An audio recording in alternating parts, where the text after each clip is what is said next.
Hey everybody, welcome back to Fyr's Frontier. This is a beautiful view, and I always keep saying this, but you know what's not beautiful? What happened to this world?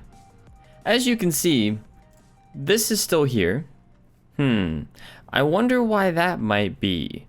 So those you guys who have been following me on Twitter will already know this, but as you can see, I've already kind of started digging it out again, but I had a little bit of an oopsie happen. A little bit of an oopsie. You know all the progress we made in the past 3 videos? You know, episode 33, 34, 35? All that progress we made? Gone. Absolutely gone. Now, I have made some of it back already.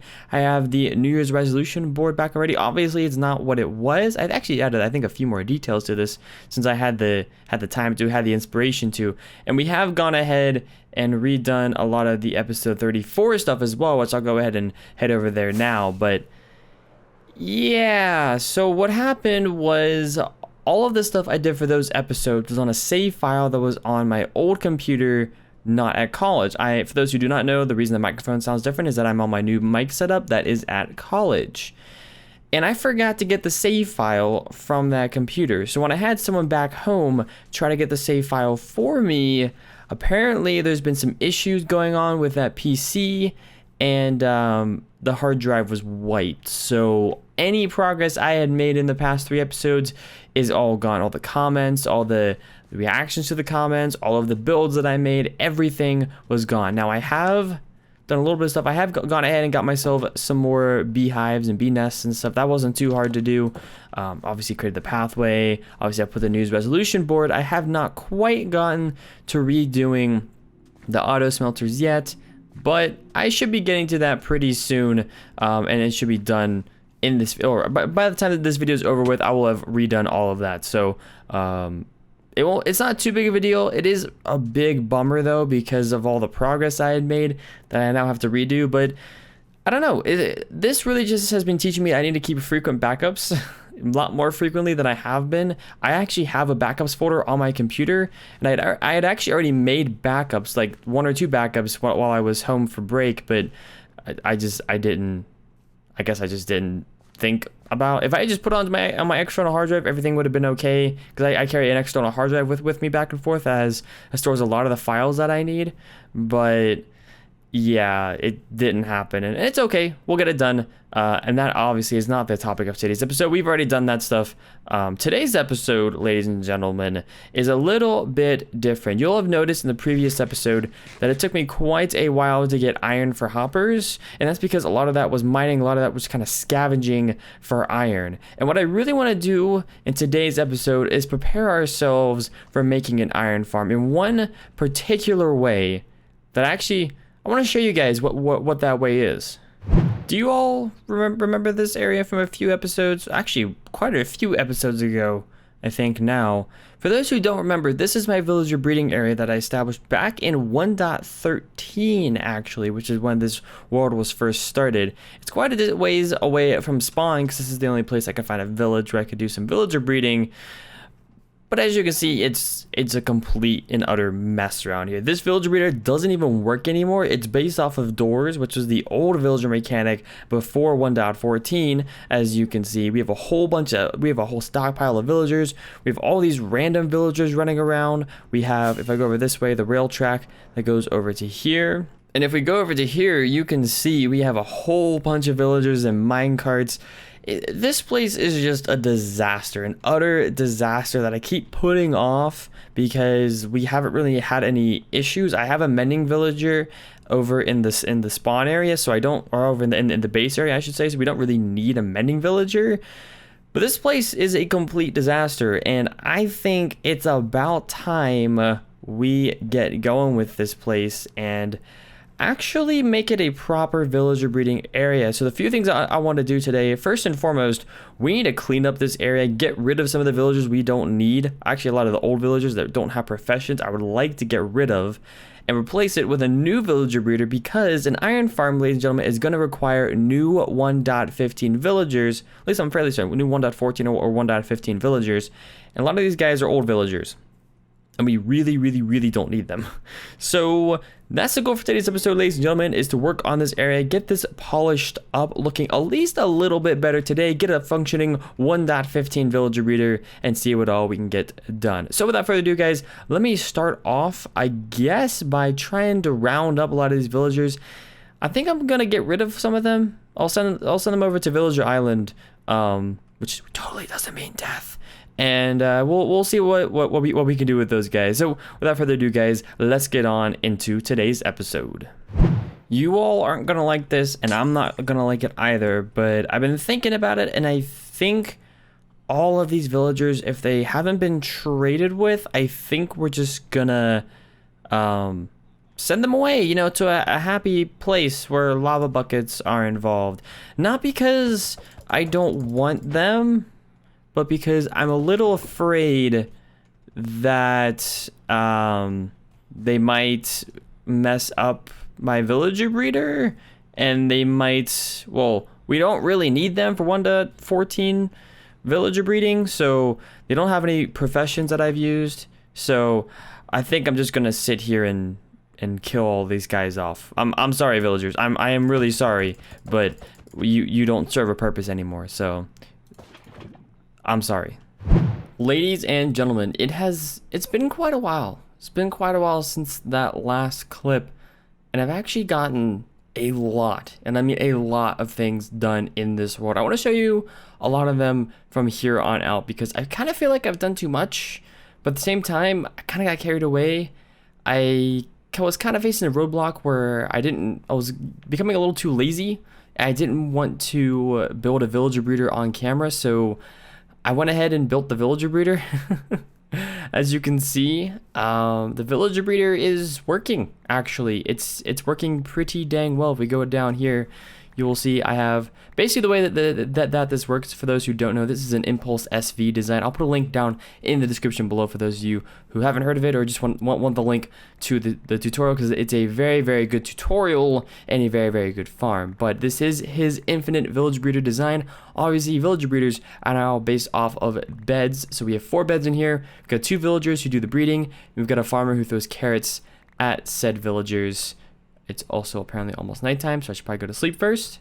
But yeah, as you can see down here, I have quite a few villagers that have come from this villager breeder already. Looks like we have seven villagers. I guess one just was bred as we were standing here, because I only had 6 before. So now we have 7 villagers. All of these have been bred by this villager breeder, so they are fresh 1.15.2 villagers, which is very, very good to see. But as you can see, the way that this works, after the villagers are bred, the babies plop down all the way down into this water stream down here, and then right now I just have them going over into this little containment facility. I don't know how many villagers we're gonna need for an iron farm, but I think we may have enough by now. We'll see. I definitely want to keep going with them because having more villagers is actually a good idea. I think we could have kept the other villagers that I got rid of in the last clip, but you never know. So having these new villagers is probably a better idea, even if the other ones could have worked. But if we go down here, this thing also kind of serves as a little bit of a not a great crop farm, but still a crop farm, because when the farmer villager throws carrots in here for the breeding, sometimes they go down here, or if these guys are breeding and throwing carrots at each other, sometimes it just plops right on down to here. So it actually functions pretty well as a carrot farm as well. So I am using carrots instead of potatoes or something like that. I just think carrots are the easiest to work with. But if we look over here, you can see I've been almost tearing down this railway. I think I'm gonna have to connect this railway up to the villager pod or the villager areas over here. But I haven't done that yet because I don't exactly know yet what I want to do. But I have been trading with some villagers. I think I have some lecterns on me. I have some lecterns, and I have some of the composters for the farmers. And as you can see, these guys I haven't messed with quite yet, but I've started messing with some of these villagers, and I can show you some of the villagers and what they have. This guy is a prized possession, a 20 emerald mending trade, which is not a great trade, but I'm pretty sure it's better than the one I have over in the base area. Over here, this guy has 20 emeralds for Depth Shredder and 34 emeralds for Unbreaking 3. Once again, not the best trades, but now we have these trades, so I don't have to, you know, if I ever die or anything and need more armor, I can just come over here to these things. I think over here, this guy has Depth Strider 3 for 29. And then Power 2 for 26. Wait, does this guy have... This guy has Depth Strider for less. So we may end up getting rid of this villager. We'll see. This villager has Looting 3, which this was a major find for 22 emeralds, which I think is a pretty good trade. So really glad that we have this guy. I think this one is my Silk Touch villager for 5 emeralds, and it also has Flame for 14 emeralds. So yeah, we've got all these different pods in this area. We definitely need to spruce up this villager trading area at some point, because it doesn't look all that great, and it needs a lot of love. And I'm thinking what we're gonna do is kind of connect up this mountainside over here, make this look a little bit better, smooth things out, and maybe add like a villager head up here or something, and decorate the sides of the cliff. So there's a lot of things I want to do with this area, but there's also a lot of things that we've already done with it, and obviously we'll get to all that in the future. We still have plenty of time. Speaking of time, there is a question I have for you guys.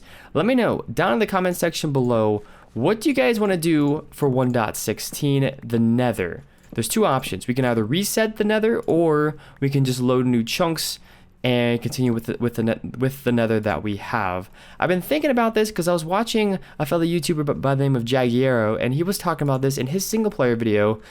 And I was thinking, I was like, you know what? We haven't really done a whole lot with the Nether in the like with a Nether hub or anything like that. All we have are a few tunnels. Actually, if I go into the Nether, I think I can actually show you that. I don't know how well you all can see in the Nether, but the thing you should be able to tell is that all this netherrack is just that. It is just netherrack. This is the tunnel that leads over to the villager breeding area. We're actually going to head back to the base because I have something else to show you over there that I've done since the last time you guys got any real updates from this area. But as you can see, we haven't decorated these tunnels. There still is no Nether hub. It's still something that's on my list of things to do, but I haven't gotten to it yet. And I think it might be a good idea, even though we have built something in the Nether, and that is the Wither Skeleton farm. It's a very say it's not great. It's not the best Wither Skeleton farm. It's worked pretty well for me, but it's not the best one in the world. So I wouldn't necessarily mind not having that.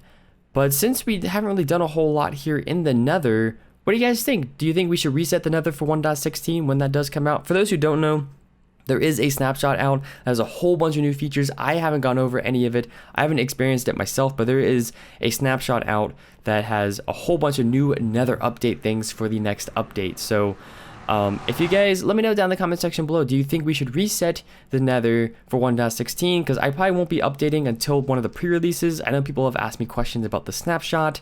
I won't be updating to the snapshots. I will probably wait for either an early pre-release or the full release itself. We'll see how that works. But yeah, there's no Nether hub here. So what do you guys think? Should we reset the Nether and put off the Nether hub just a little bit longer until 1.16 so we can explore those features and build another hub then? Or should we load new chunks? That way I can still work on the Nether hub sooner rather than later if I so choose to. So let me know what you guys think down in the comments section below. Just want to double check and make sure I'm right, but I'm pretty sure this mending villager we have over here isn't all that great. Yeah, 34 emeralds for a mending book is not great at all. So I think the mending villager we have over in our villager trading area will be a lot better. We might actually get rid of this guy or bring the other mending villager over to here. Not entirely certain. I would kind of like to leave the mending villager where it's at, the guy over in the villager trading area, because it makes more sense to have a villager over there. But ladies and gentlemen, I'm over here in the spawn base area because I want to show you what I've been doing over here. You can sort of see right over here, I've been expanding some of the farmland and whatnot. If you guys haven't been catching the streams, this is where most of the work has gone into this world thus far. But if we head up this way, you guys will see something new that I've done since the last time you guys saw this world. You can sort of see it around that corner. There's another house over here now. I built another house in this area. I don't think I built any other houses. I've started the framework of one down there. But if we go around the edge of this house, if we go around this way, right? Ooh. Got ourselves a little bit of a pond right here, a nice little border around it, some fish and some other sea life around here, and I'm thinking we're going to extend this. So this starts from a waterfall that is over here, it's way up there. It comes down here and it spills over into this pond area. So I think that this looks pretty cool. Hopefully you guys like this as well. I wanted to share this with you because I haven't actually shared this with a whole lot of people. This is something I've kind of done. I did it on a stream, so I basically did it off camera.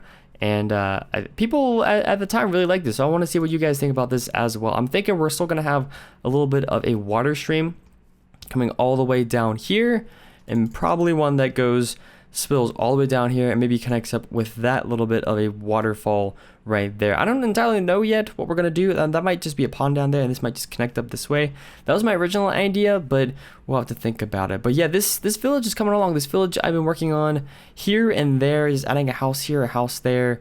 We definitely have our book over here still that holds ideas for Hayville and all the different ideas we can have for different things here. We still need to connect up the paths. We still need to connect the paths to that thing up there, the windmill, and all kinds of different areas. So I just want to give you guys a progress update about this because I have been working on it a little bit here and there. But ladies and gentlemen, I think we're actually going to wrap things up there for today. We achieved the main objective of today's episode, get that villager breeder up and running. I do apologize that it was mainly off camera, but I thought that was kind of the best way of doing things. That way I would actually make the villager breeder. I've been putting it off for quite some time, and I think just going ahead and getting it done was probably the best way for me to actually get it done, even though it may not have been the best content. Hopefully you all still enjoyed today's episode. Regardless, ladies and gentlemen, we have our comment of the day, and today's comment is from IZMC, who said, "Why do you need 3 super smelters?" This, of course, is in reference to all 3 super smelters that I have in the previous episode: the smoker, the blast furnace one, and the regular furnaces. The point of them is that they smelt items fast. I don't think you actually need to have it even faster for ores and food. I just use normal furnaces and it goes more than fast enough. Thank you for the comment, and thank you all so much for all your comments in the previous episode. So I kind of agree that the food one is a bit extra. We really don't need the food one. I don't think I've ever used it, which, by the way, I still love the way that this place looks. Actually, I've used this for, this one's good for kelp, I think is what people have told me, even though I don't think I use kelp all that much. The blast furnace one, though, this one I've used quite a bit for smelting ore, specifically all the iron and stuff that I needed for this. So the furnace one will be great for stuff like sand, and most of the regular things that I get, but I still like having this blast furnace setup for different ores that I might get, and I think this smoker one is good just in case I have a whole bunch of different food types that need to be smelted. We still have this here. It may be a bit extra, but I think I've said this in this world before. I don't mind having these sort of extra bits, as it kind of makes the world feel more, I don't know if I really know how to describe it, but it means I'm doing things bigger and doing things better. And that's kind of what I've been trying to go with. Even though some of the farm designs I have aren't necessarily bigger and better, a lot of like the mob farms and stuff, I don't need a whole lot of bigger and better. And I think a lot of that's just kind of extra maintenance. So I don't mind those being less big, if you will. But these smelters, I feel like having sort of a backup auto smelter array for like the smokers, and the blast furnaces I actually do use for ores and whatnot, and of course the furnaces we'll definitely use. But even though this may be a bit extra, I think having it is still a safe bet, and it's good to have it rather than not have it. And maybe in the future, if I ever needed it, I would have to make it or something like that, and I don't want to have to do that. I'd rather just have it in the world, so if I ever need it for whatever reason, it's already there. So that's kind of why I have that. But thank you for the comment, and once again, thank you all so much for all your comments in the previous episode. But ladies and gentlemen, that's going to wrap things up here for today. Thank you all so much for watching this episode of Fyr's Frontier. If you did enjoy the video, go ahead and smash that like button, leave a comment, and subscribe to the channel if you're new and are not already subscribed. But anyways, guys, take care, and I'll see you later. And yes, there is Optifine for 1.15.2 now. Even though it's only a pre-release, I get my Zoom key back, and it's great. Oh, it's so wonderful.